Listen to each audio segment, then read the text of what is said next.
Hello student, standard 8 various shapes of the bright part of the moon. यहाँ से बाकी था हमारा क्लास में, हमने यहाँ से छोड़ा था। Various shapes of the bright part of the moon as seen during month are called phases of the moon. तो मून के अलग अलग जो शेप हमें रोज़ देखने को मिलते हैं उसको हम बोलते हैं phases of the moon. Phases of the moon play an important role in our social life, right. तो सोशल लाइफ में phases of moon important role play करते हैं। Almost all festivals in India are celebrated according to the phases of the moon. तो India में सारे जो festival celebrate होते हैं वो फेजेस ऑफ द मून के अकॉर्डिंग सेलिब्रेट होते हैं। For example, Diwali is celebrated on the new moon day, बराबर। तो दिवाली अमावस्या के दिन हम सेलिब्रेट करते हैं। Buddha Purnima and Guru Nanak birthday are celebrated on full moon day.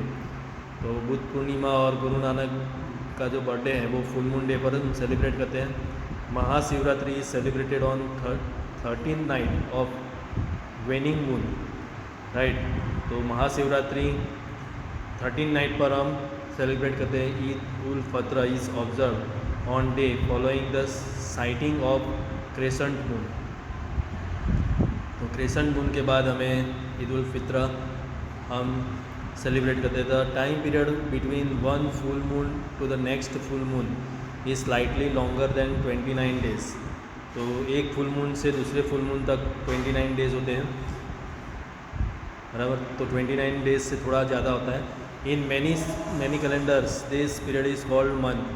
तो बहुत सारे कैलेंडर में इसको हम मंथ बोलते हैं। Why does the moon change its shape every day. तो मून रोज़ अपने शेप क्यों चेंज करता है। Let us try to understand why phases of the moon occur. तो फेजेस ऑफ द मून क्यों होते हैं वो हम अंडरस्टैंड करते हैं। You have studied in chapter 16 that the moon does not produce its own light. तो चैप्टर 16 में आप पढ़ चुके हो कि मून खुद की लाइट प्रोड्यूस नहीं करता, whereas the sun and other stars do. जबकि सन और दूसरे स्टार्स को खुद की लाइट होती है। We see the moon because the sunlight falling on it gets reflected towards us। तो मून को हम देख सकते हैं क्योंकि सनलाइट उसके ऊपर गिरती है, वो हमारी तरफ रिफ्लेक्ट होती है। We therefore see only that part of the moon from which the light of the sun is reflected towards us। तो इसलिए हम सिर्फ मून का वही पार्ट हम देख सकते हैं जो सन से हमारी तरफ रिफ्लेक्ट होता है, बराबर। तो यहाँ पर हमें बताया गया moon is visible due to reflected sunlight. तो रिफ्लेक्टेड सनलाइट की वजह से हम मून को देख सकते हैं, right. Then activity 17.2, take a big ball और a picture, paint half of it white and half black, go out into the playground with two of your friends. तो प्लेग्राउंड पर अपने 2 फ्रेंड्स के साथ जाओ। Draw circle of radius about 2 metre on the ground. तो circle 2 meter का ground पर बनाना है। Divide the circle into 8 equal parts as shown in figure. Circle को 8 इक्वल पार्ट में डिवाइड करना है। Stand at the center of the circle. तो सर्कल के सेंटर पर आपको खड़ा रहना है। Ask a friend to hold the ball at different points of the circle. और फ्रेंड को बोलना है कि सर्कल के अलग अलग पॉइंट्स पर बॉल पकड़े हो। Ask her to keep the white portion of the ball always towards the sun.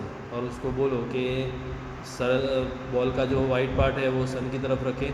If you are performing this activity in the morning then white portion of the ball should be kept towards east. अगर आप सुबह में कर रहे हो, बराबर, तो white part उसका ईस्ट में होना चाहिए। If the activity is being perform in afternoon then white portion of the ball should be kept towards the waste.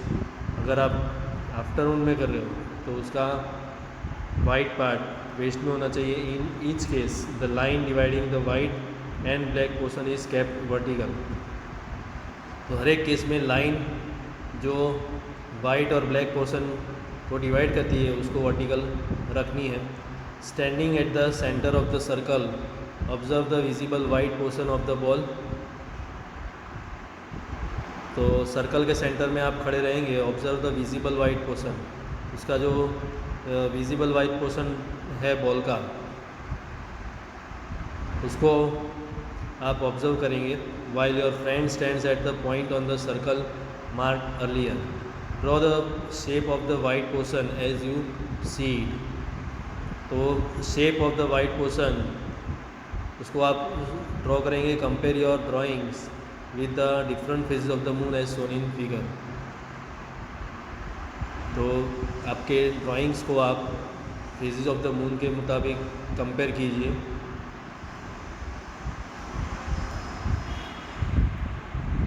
तो यहाँ तक रखते हैं हम। ओके।